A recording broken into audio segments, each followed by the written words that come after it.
Welcome into the Fade. I am Clay Travis. She is Kelly Stewart. Did you host? Thank you for hosting while I was gone in Israel. You didn't even do a show?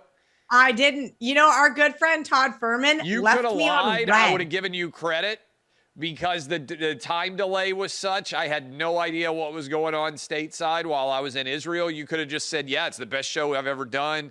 I'm so glad we did it. But, well, we're back now to make you some money then. Do you want to start? Do you love anything in college football? Let's start with college football because the playoff matters way more than week, 16 in the NFL. So let's start college football. I've already bet all these, Kelly. I'm super excited about a 12-team playoff finally being here. Let's go in order, I think, of kickoff time. I think Notre Dame is going to blow Indiana out. The more I looked at this game, I think Indiana is the worst of the 12 playoff teams. Notre Dame, leaving aside the awful performance against Northern Illinois, has actually been pretty phenomenal against the number this year. You may have the actual data, but they have won every game, it feels like, by double digits down the stretch. I have lost a bunch betting against Notre Dame. I'm over it. I like Notre Dame, and I like the over. I think the Irish win comfortably by double digits tomorrow. Do you agree? Are you on anything in this game? Almost talked myself into betting the under, Clay. If you look at both of these teams, there could be an argument made, well, they didn't play anybody. You know, it's just not, neither one of them was impressive. I'll say this, Indiana was impressive because nobody thought Kirk Cignetti was going to come in there year one from James Madison and just turn that team completely around, right? Like they were 9-27 the past 3 years. And there you go. Now he's 11-1 there. Single loss to Ohio State, 8-2 against the spread. I mean, that is how prolific this team was. So I don't want to take anything away from them. But I kind of have to just say, like, they haven't really been tested. And I think this is going to be their first true test. I am not stepping in front of Cignetti's team. Once again, like you, I was betting against them late. I had Michigan State. Michigan State hung around for all of the first quarter. I mean, look, that's just what this offense does. But they also have a really solid defense. And I think that is going to be Notre Dame's strong suit, being able to shut down Rourke and being able to shut down this scoring offense. I kind of lean towards the under. I haven't talked myself into it just yet. You know me, I'm a little bit of a contrarian, and I also don't bet every single one of these games, but it's on my list to pay attention to. Unlike you, I haven't hardly bet anything yet because there is just such a topsy-turvy world with these bowls the last few years, whether it's with the transfer portal, NIL guys saying they're not getting paid, coaches leaving for the NFL. I mean, it's gotten really chaotic. If you take the UNLV Cal game last night, Cal was a 3-point favorite, then closed a 4-point underdog.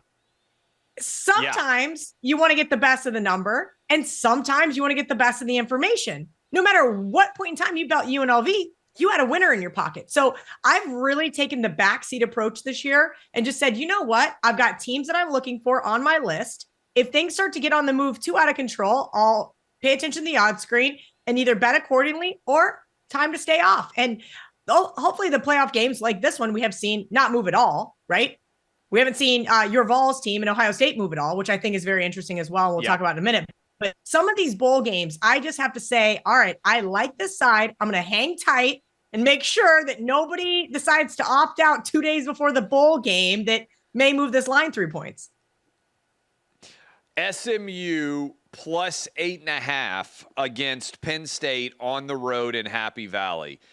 Kelly, I was in Israel, and I'm still paying for it. I stayed up all night long watching all the conference championship games. The SEC game didn't kick off until 11 p.m. in Tel Aviv. You helped me out with going to the right sports bar in Tel Aviv. I watched it. Then I got back to my hotel room. Big 12 title game. That had already happened. We had the ACC and the Big Ten title game still going on. I stayed up all night. SMU loses to Clemson late, but punches their ticket anyway. Okay. Penn State, I thought, Kelly, really kind of dominated physically against Oregon in the Big Ten game. And that one makes me a little bit nervous because the Penn State defense got exposed a bit. but their offense was way better than I anticipated. And so I'm sitting here trying to figure out, on the flip side with SMU, their defense was awful until late in that game where they finally started getting stops, but they were really bad at the jump there. I went back and forth on this one a lot. It's probably the game that I'm having the most difficulty trying to figure out what I expect to see. But ultimately, I just haven't seen enough from this Penn State offense to feel like they're really going to put somebody away. So I took SMU plus the points. And then if you look at over the course of the year, defenses have actually played pretty well on both these teams, with 3 weeks basically to get ready for 2 weeks to get ready for both teams. I think the defenses show up. So I'm on the under and I'm on SMU. Crazy, do you have a read, or do you agree with me that this is maybe the most difficult of the first round playoff games to figure out? Actually thought, all right, congrats to Rhett Lashley. Congrats to SMU getting in the college football playoff. You know, Florida State lobbied hard against them being able to be in the ACC. And, you know, they fought really hard in the ACC championship game. And that's a sweet story and all. But historically, SMU 1-15 versus top 5 programs. Fine, we can say that their program got killed around the time I was about 2 or 3 years old. They got the death penalty, and it's taken a long time to come back from that. So there could be an argument there. But I think the reality is, I think this Penn State defense, while they did get exposed on a couple of occasions this year, they also held 5 different opponents to season low yardage. 16.4 points per game and 282 yards. I mean, this is a really solid defense. I don't love or hate Drew Aller. I don't think he's anything special to write home about, but I can tell you this. If James Franklin has an opportunity to cover late and you're holding an SMU plus 8.5, plus 9 ticket. I've been there. And Penn State is up a touchdown, he's going to punch it in. He's going to kick the field goal. And those are the types of situations that make me want to break my television. So I'm going to just leave it at that. I lean towards Penn State. We'll see if I end up getting to the window with this team. I do think that Penn State has the easiest path to the national championship out of any of the other teams. But I'm not sure they're still going to get there. They are a solid team, but they've run into a couple of, we'll call it buzzsaws this year, where they kind of did get exposed, as you mentioned. Clemson all the way out to a 12-point underdog now on the road in Austin against Texas. I'm on the under in this game because I do have faith in Texas's defense. I think 12 is too many. And I understand that this number is a big one, and I would bet that there's some people taking Clemson. But you were just talking about Penn State. The best win that Texas has all year was on the road against Texas A&M. Otherwise, you go to Oklahoma, you go to Vanderbilt. There aren't a lot of really good wins on this schedule. Double losses to Georgia. I think that Clemson has the horses to run with Texas if they can keep the game. Defensive struggle, relatively low scoring. I think Texas is going to win, but it feels more like a touchdown game than a double-digit game to me. So I'm on Clemson, and I'm on the under in the third of the college football first-rounders. What about you? Clay, that was the very first college football playoff bet I made. It was on the under 51.5. I thought we were going to see some people join me. I wanted to get ahead of the market there. Nope, has not moved an inch. I thought, all right, maybe I'm not that sharp, because everybody else agrees this Texas defense is great. And oh, by the way, their offense is horrible about letting teams hang around. They should not be slated as monster favorites. I'm going to say this. I've been to Austin 5 or 6 times in my life. I've only seen K-State ever win once there. And it was because they did what Georgia did this year. They went in, they punched Texas in the mouth, got that early lead, and that place was silent. I had so many of my guy friends slate that was going to be the best college football game of the year, and it was awful. I mean, Georgia just went in and it was over before it even started. I mean, I remember ESPN was showing highlights of touchdown dances of, or maybe it was ABC showing touchdown dances of the Georgia players going, this is what you're showing me? Like, put the game back on. But there was nothing to report. As far as Dabo is concerned, I think you could make the argument that he is by far the most experienced playoff coach. So there's something there. And by the way, 12-2 as an underdog of 5 or more points in bowl games, 5-0. So it looks pretty easy to want to take Clemson, but I've been sitting back because the whole world's going to be on Texas. Texas is the new public darling, and I understand that people think that they do have the talent. Of course they do, but I think that there's some really interesting keys here. Can Texas put pressure on Quinn Ewers? Because Quinn Ewers is sure putting a lot of pressure on himself. Arch Manning waiting in the wings, hearing some rumblings there out of the locker room that, Quinn wants to stay, and they're saying, no, you can go ahead and go. We appreciate you. It's Arch Manning time. So as we get ready here, I'm taking Tennessee plus the points, and I'm taking the under at Ohio State. But before we get into breaking down the game, do you think I'm a pussy for not going and being willing to sit outside in the cold? Yes. Your team is in a playoff for the first time. Clay, I would sit in 30 below weather. If K-State made the college football playoff, I would be sitting, I don't care how cold it is. I would go to Alaska. I would go to Ames, Iowa. I would go to all the heinous places in America that I don't like, and freeze my ever-living tits off just to see K-State win a game. The reality is, though, I don't think your team's going to win, which is why I don't think you're going to go. I don't either. I think we're going to lose late, touchdown, field goal. I like the 7.5, although it makes me a little bit nervous because, to your point, they have left everything like they're begging for people to take Tennessee, right? When you leave it at 7.5, Vegas thinks it's going to be a double-digit win for Ohio State. So that makes me a bit nervous as a gambler. I'm getting lit up for not being willing to go, but I think Tennessee's going to lose. It's going to be. I'm getting too old to deal with the cold. I hate the cold and I hate snakes. I don't mess around with either of them. And so I agree. You can light me up. Everybody can. Are you betting this one in any way?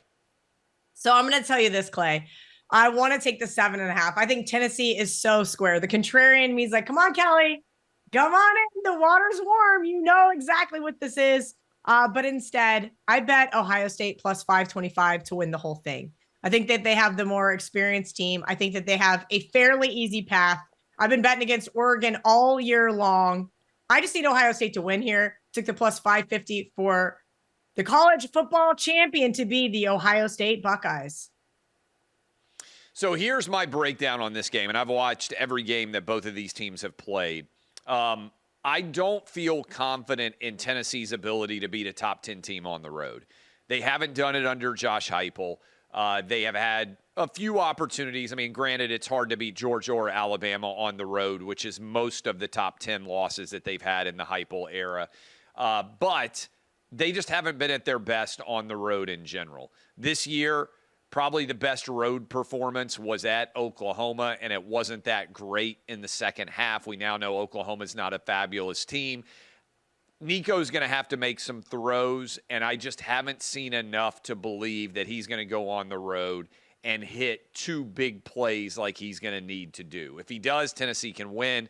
I think also coming off the loss over Michigan, Ohio State's going to get the ball out of a guy that you know's hands really fast, their quarterback who has – I'm curious what you think about him, having watched him play at Kansas State and what just happened against Michigan.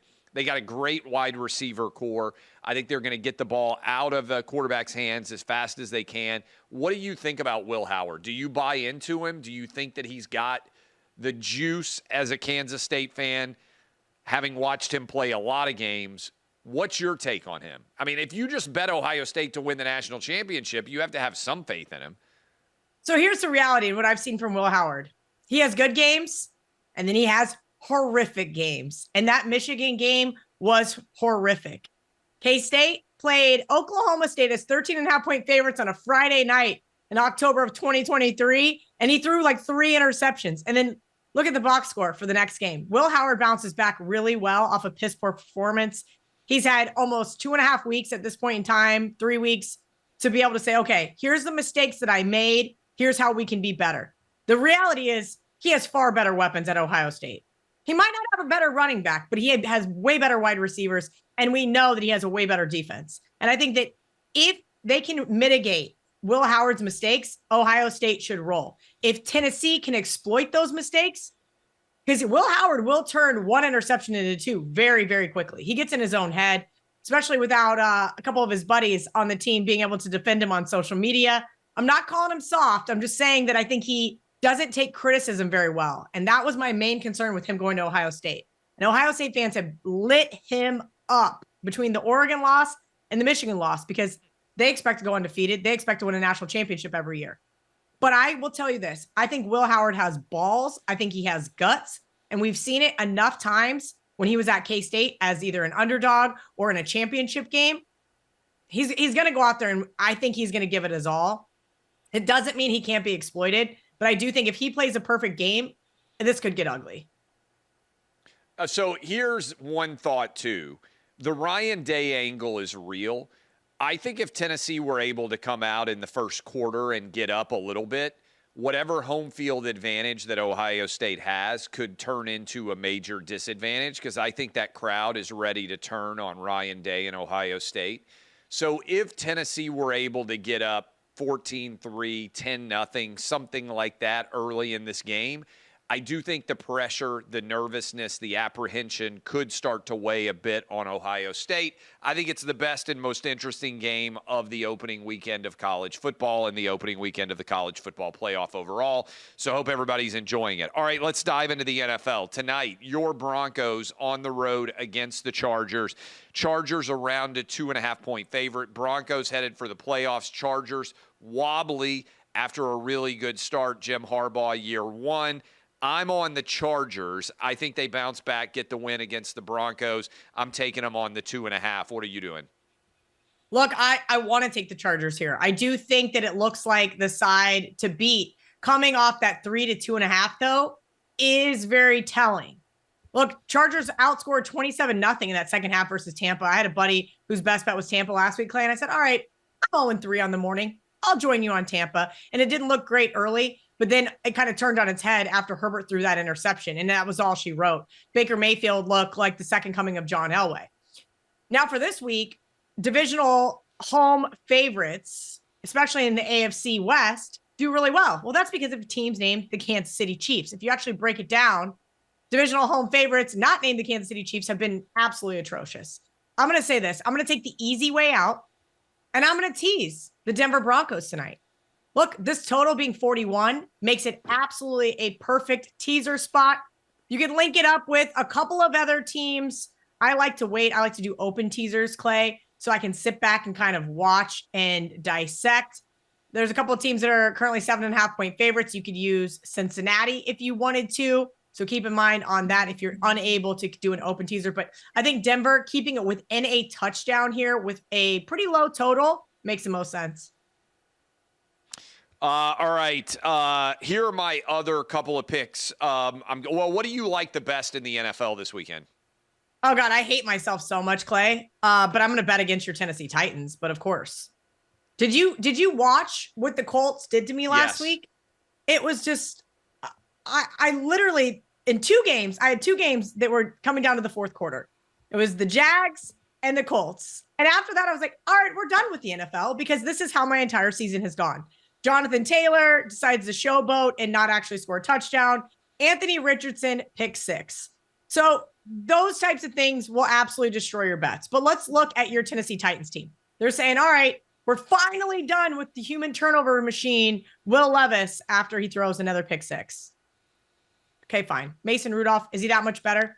One could argue he's a few points better. And I think that's why we've seen some money come in on the Titans. We know the Titans have a great defense. But let's look at the last time these two played. Indianapolis got the cover on the road versus the Titans. But Joe Flacco was under center and no Jonathan Taylor. I can promise you right now, Jonathan Taylor is reading all of the horrible things that people said about him on the internet and is going to make things right. He is a very good running back, and he made a mistake. I like the Colts this weekend. It is gross, and I cannot believe I'm torturing myself yet again with a team who did me so dirty the week before. What about any other games that you're on top of that you absolutely love? Of course, Clay. I'm on every single garbage team on the planet. Why wouldn't I be? Carolina plus the points there at home. course I love this team. They've finally gotten something to play for, right? And that is the future. The future is Bryce Young. They like him. You can even see Andy Dalton celebrating him on the sidelines. I find it rather interesting when your backup is so excited for you to get a win. That tells me that your teammates like you. And I think that's far more important than what people realize. I know Arizona's done better on the road, but this game does not matter to them. This is a playoff spot that they're fighting for, but in the big scheme of things, beating the Carolina Panthers by a significant margin does not matter. Would I be surprised to see them win by 3, 4, 5? No. Do I think that they're going to be able to go in and do what they did last week to the Pats and dismantle Carolina? I don't think so. Carolina's been competitive in 3 of their last 4 games outside of, well, when Vegas decided to write them up as a favorite over the Cowboys, and the Cowboys took that one personally. I'm on the Cardinals. I get it. I loved Kyler Murray's response when they talked about the weather.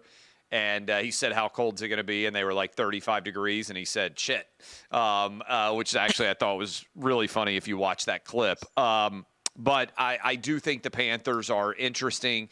They seem to be making some improvement, and they completely collapsed. Here are some of mine, Kelly. I'm on the Texans plus 3.5 against the Chiefs. Patrick Mahomes appears to be healthy. Chiefs have been a mess all year, even though they've got an incredible record. I like the Texans. Somebody's going to catch the Chiefs down the stretch here. Browns-Bengals over. This one I felt really good about last week, the Bengals being able to obliterate the Titans. We ended up being correct there, even with, I don't know if you watched the fumble get dropped at the goal line. I've got the Lions against the Bears. Lions bouncing back even with all their defensive issues. Dolphins to take down the Niners. And the Bucks, you mentioned how they did being able to come back, get that win. I've got the Bucks taking down the Cowboys in Dallas. That's my sort of OutKick 6-pack this week as we get ready for NFL Week 16. Yeah, I have a couple others on my long list. I think there's an overreaction to Kirk Cousins getting benched and it being Michael Penix Jr. there with the Falcons. I'll see if some more money keeps coming in on the other side there. And Clay, truth be told, I was looking at the Bears. I don't think I can stomach it if just full disclosure, but I'm in a lot of contests where you have to have 5 plays. And if I have to force one, it might as well be the Chicago Bears. Hey, look, Caleb Williams has gotten a ton of grief, and rightfully so. He can't stay upright, but we got to blame some of that on his offensive line because they did the same thing last year to Justin Fields. This is a big time rivalry game. This is a Chicago team that just took them to the wire on Thanksgiving, and Dan Campbell's team is broken. They are hurt. This is a game that I think would be a turning point for Chicago. Now, since they've hired an interim head coach, things have not gone well for them. And that's partially why I'm like, maybe you just stay off. Stop being this contrarian. But I do think Detroit's on cruise control at this point in time. There's not really a reason to beat up on a lowly Chicago team. What else is out there you think everybody should know, Kelly? I'm just excited to watch the college football playoffs starting tomorrow. I'm going to watch, like a lot of you will, every minute of every game. It feels like we've been fighting so long to be able to get a college football playoff like this. And so even though I don't think the committee necessarily did a flawless job in seeding, I'm excited. I would watch any of the games, and I can't wait. And also, we got NFL games on Saturday. I mean, Saturday is one of the best days of football, maybe of the year. I would have to agree with you. Outside of Thanksgiving, which, you know, it's just football and all day, single games. I like it when it's staggered that way. I understand the fun of being in the sports book or having multiple TVs, but just being able to focus on one game sometimes is really great. I'll give you a couple other games that I did play tomorrow afternoon, I guess, technically. I did lay it with Florida. I do think that this is a really good spot for the Gators who have to finish the season on a high note. They've covered 8 of their last 9. Billy Napier keeps his job. He needs to start off next year with a win here in Tampa. Tulane's quarterback is gone. As we know, they've got some other opt-outs as well. So keep an eye there. I laid 12.5 with the Gators. And we'll see if I end up on a couple more of these bowl games, can make an argument for K-State, but no DJ Giddens, who is the running back that is just ran all over the Big 12. He has declared for the NFL draft.